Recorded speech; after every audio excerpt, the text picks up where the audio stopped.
क्या हाल चाल दोस्तों सभी का। उम्मीद करता हूँ सबका हाल अच्छा होगा। दोस्तों जो आज हमारा टॉपिक है वो टॉपिक है पावर्स ऑफ सुप्रीम कोर्ट। इससे पहले मैं पढ़ा चुका हूँ सुप्रीम कोर्ट क्या है, और आज हम जानेंगे सुप्रीम कोर्ट के क्षेत्र अधिकार या हम बोल सकते हैं सुप्रीम कोर्ट की शक्तियाँ। जो इस चैनल पर नए आए हैं मैं बता दूँ, ये क्रैश कोर्स चल रहा है और मैं बिल्कुल सीक्वेंस वाइज ही पढ़ाता आ रहा हूँ। तो आप अगर पॉलिटी को स्ट्रॉन्ग करना चाहते हो तो फर्स्ट वीडियो से देखना स्टार्ट करोगे, मैं गारंटी बोलता हूँ कि आपका एग्जाम में कोई क्वेश्चन नहीं रहेगा।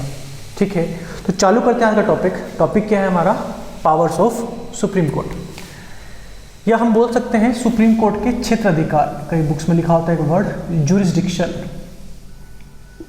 एक ही मतलब है। सबसे पहली बात करें हम पावर्स की, एक एग्जाम में कई बार आ जाता है, that is called original jurisdiction, या इसको हम बोलते हैं हिंदी में प्रारंभिक क्षेत्राधिकार। ठीक है, प्रारंभिक क्षेत्राधिकार, या हम बोलते हैं इसको ओरिजिनल ज्यूरिसडिक्शन। ये क्या होता है?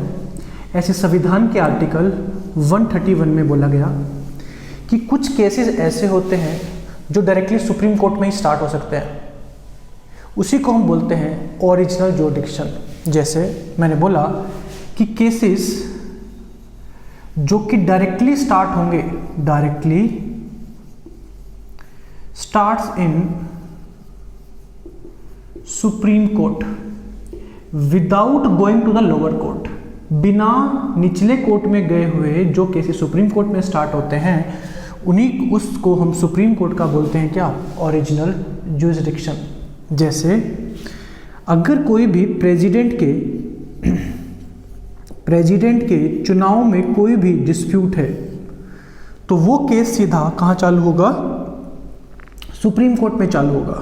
या फिर अगर हम बात करें सेंटर और स्टेट के बीच में कोई झगड़ा है, सेंटर वर्सेस स्टेट या फिर स्टेट वर्सेस स्टेट, लेकिन यहाँ पर बच्चों का डाउट रहता है, एक चीज़ ध्यान रखना, ये सभी बातें जो झगड़ा होगा सेंटर वर्सेस स्टेट का वो लॉ के अंडर आना चाहिए।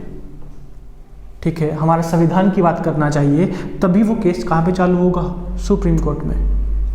या फिर जैसे आपने सुना होगा जब भी वाटर डिस्प्यूट होता है, रिवर डिस्प्यूट होता है, रिवर के पानी के ऊपर, तो वो उसके लिए एक ट्रिब्यूनल अलग बनाया गया है। उसके अलावा अगर कोई लॉ से रिलेटेड कोई भी है तो वो केस सीधा कहाँ पर स्टार्ट होता है, सुप्रीम कोर्ट में। इसी को बोलते हैं सुप्रीम कोर्ट का ओरिजिनल ज्यूरिसडिक्शन। ठीक है, यहाँ तक। दूसरा एक सुप्रीम कोर्ट का है एपीलेट ज्यूरिसडिक्शन, या इसको हम बोलते हैं अपीलीय क्षेत्राधिकार। क्या बोलते हैं? अपीलीय क्षेत्राधिकार। अब यहाँ पर क्या कि सुप्रीम कोर्ट जो होगा, supreme court enjoys final appeal in all cases. मतलब कि जो हमारा सुप्रीम कोर्ट है वही एंजॉय करेगा अंतिम अपील, चाहे कोई भी केस क्यों ना हो। भाई मैंने बोला कि जैसे हमने बात भी की थी, जो यहाँ पर सबसे एपेक्स कोर्ट है वो हमारा सुप्रीम कोर्ट है, कि कोई भी केस मान लेते हैं सब ऑर्डिनेटेड डिस्ट्रिक्ट कोर्ट में चालू हुआ तो उसकी जजमेंट आ गई, लेकिन उसको अपील कहाँ कर सकते हैं, हाई कोर्ट। इसकी जजमेंट को अपील कहाँ कर सकते हैं, सुप्रीम कोर्ट। इस सुप्रीम कोर्ट की जजमेंट कहीं भी अपील नहीं की जा सकती, यानी सुप्रीम कोर्ट ही फाइनल अपील करता है हर एक केसेस के अंदर। ये आर्टिकल कौन सा है, 132 में बात की गई है। ठीक है, यहाँ तक। उसके बाद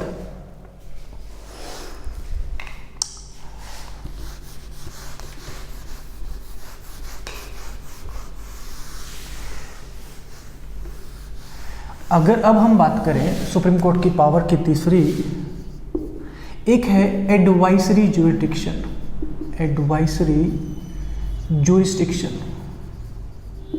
मतलब ये क्या है कि supreme court can give advice, नाम से दिख रहा है एडवाइजरी है। सुप्रीम कोर्ट सलाह दे सकता है किसी भी मुद्दे पर on any matter referred to it, जो कि रेफर किया है to it by supreme court, to by president.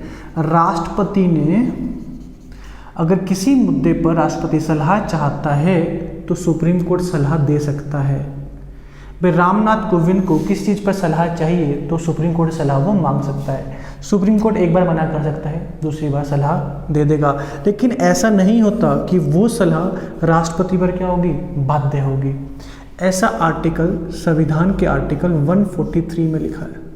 ठीक है, आर्टिकल नंबर बिल्कुल भी इंपॉर्टेंट नहीं है। क्वेश्चन कैसे आते हैं कि अगर राष्ट्रपति के चुनाव में झगड़ा है तो केस कहाँ चालू होगा, डायरेक्टली सुप्रीम कोर्ट, क्योंकि वो कहाँ पे लिखा है, ओरिजिनल जुडिक्शन के अंदर।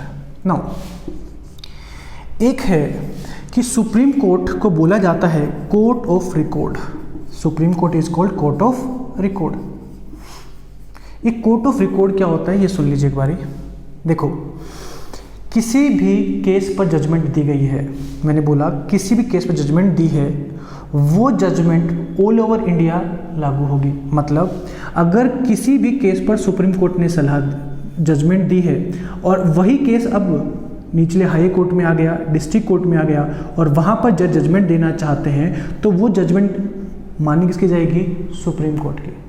मतलब जो सुप्रीम कोर्ट कोई भी, ध्यान रखना, सुप्रीम कोर्ट कोई भी जजमेंट देता है तो उनको सबको लिखा जाता है और उन्हीं को पढ़ते हुए आगे ये हाई जो लोअर कोर्ट्स होते हैं वो अपने डिसीजन देते हैं।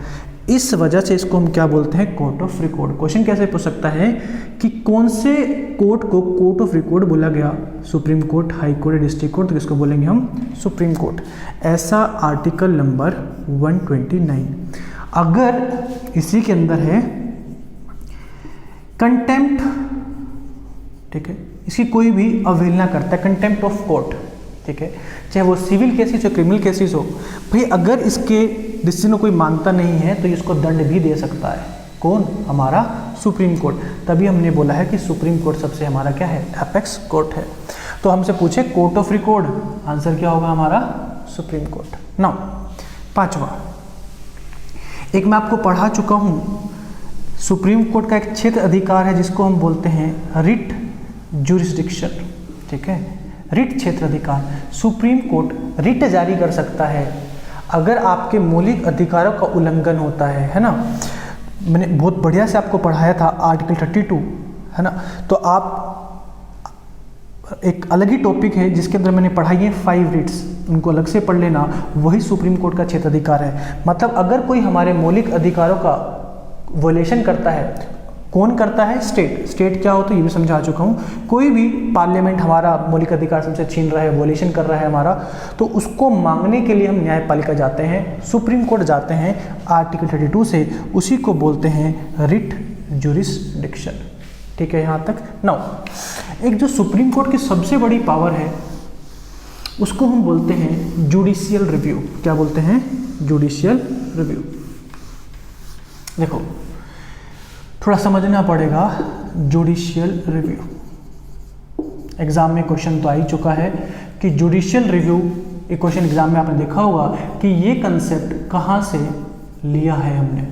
चलो आप मुझे कमेंट बॉक्स में बताओ कि जुडिशियल रिव्यू कंसेप्ट हमने कहाँ से सीखा है। ठीक है, अब जुडिशियल रिव्यू होता क्या है वो समझ लीजिए। जुडिशियल रिव्यू का मतलब है कि जो हमारी न्यायपालिका है, पार्लियामेंट कोई भी लॉ बनाता है तो उसको रिव्यू कर सकती है। पहले क्या था थोड़ा समझ लेते हैं। आर्टिकल 13 में बात की गई जुडिशियल रिव्यू की, और एक आर्टिकल 368, थोड़ा समझ लेना कैसा क्या क्या इसके ऊपर विवाद हुए।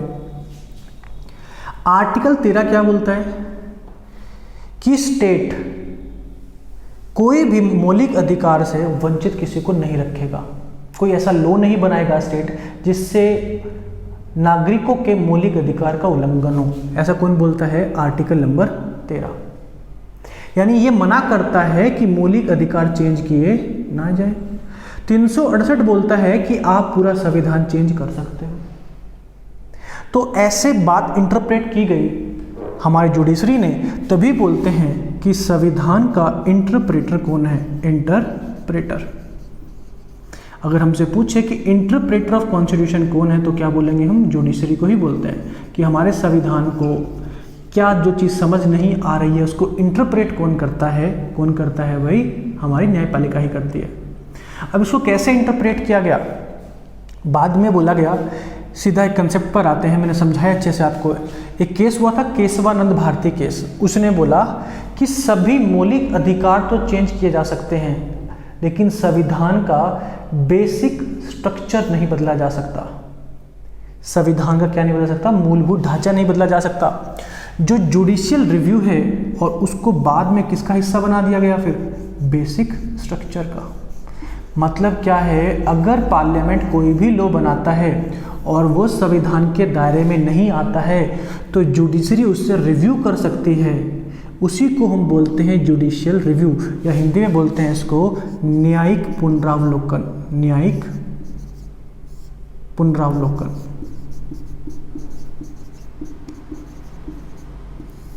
ठीक है, सिंपल है। संविधान का बेसिक स्ट्रक्चर का हिस्सा बना किस केस के बाद? एक केस हुआ था, केस का नाम है मिनर्वा मिल्स केस। इतना मुश्किल तो नहीं पूछने वाला है कभी। 1980 के अंदर एक केस हुआ था मिनर्वा मिल केस, जिसके बाद ये संविधान का बेसिक स्ट्रक्चर बन गया। बेसिक स्ट्रक्चर का मतलब होता है कि संविधान की हर चीज़ चेंज हो सकती है लेकिन बेसिक स्ट्रक्चर नहीं बदला जाएगा। पार्लियामेंट इसको कभी चेंज नहीं कर सकता। मतलब ये है कि अब जुडिशियल रिव्यू पावर कभी छीनी नहीं जाएगी। आर्टिकल 13 जो बोलता है वो सही है। ठीक है यहाँ तक? नाउ तो याद रखना है जुडिशियल रिव्यू किसका हिस्सा है? बेसिक स्ट्रक्चर का हिस्सा है। जुडिशियल रिव्यू किस केस के बाद आया? मिनर्वा मिल केस के बाद आया। एक क्वेश्चन हमसे पूछ सकता है कि ये कंसेप्ट कहाँ से ओरिजिनेट हुआ है। ये क्वेश्चन आपको मुझे कमेंट बॉक्स में बताना है। ठीक है, चलिए अब आगे चलते हैं। मतलब सब कुछ जुडिशरी कर रहा है। अगर कोई भी काम संविधान के दायरे से बाहर होगा, अगर कोई भी काम संविधान के दायरे से बाहर होगा तो न्यायपालिका चेक कर सकता है। ठीक है, इस वजह से इसको हम बोलते हैं कस्टोडियन ऑफ कॉन्स्टिट्यूशन। किसको? हमारे सुप्रीम कोर्ट को, या जुडिशरी को बोल सकते हो कि हमारे संविधान का संरक्षक कौन है या हमारे संविधान का गार्जियन कौन है। तो आंसर क्या होगा भाई? सुप्रीम कोर्ट होगा। करेक्ट है, एग्जाम में कई बार आ जाता है क्वेश्चन, क्योंकि अगर संविधान के दायरे से बाहर कर कोई भी काम करता है तो वो पावर चेक करने की हमारी न्यायपालिका को दी गई है। इस वजह से इसको हम बोलते हैं क्या?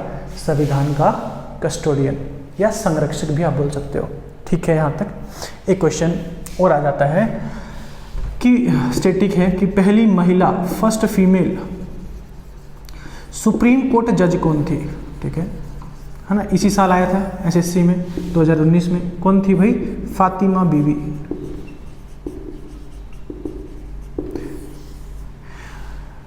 तो ये एक टॉपिक था हमारा सुप्रीम कोर्ट, और उम्मीद करता हूँ आपको सुप्रीम कोर्ट की हर बात समझ आई होगी। और अगर आप सुप्रीम कोर्ट से कोई भी क्वेश्चन करोगे, लगभग आपसे 90% उम्मीद करता हूँ कि आप क्वेश्चन कर पाओगे। तो आज की क्लास कैसी लगी आप जरूर बताना, और अगली क्लास में हम बात करेंगे टॉपिक गवर्नर की। तो मिलते हैं, थैंक यू।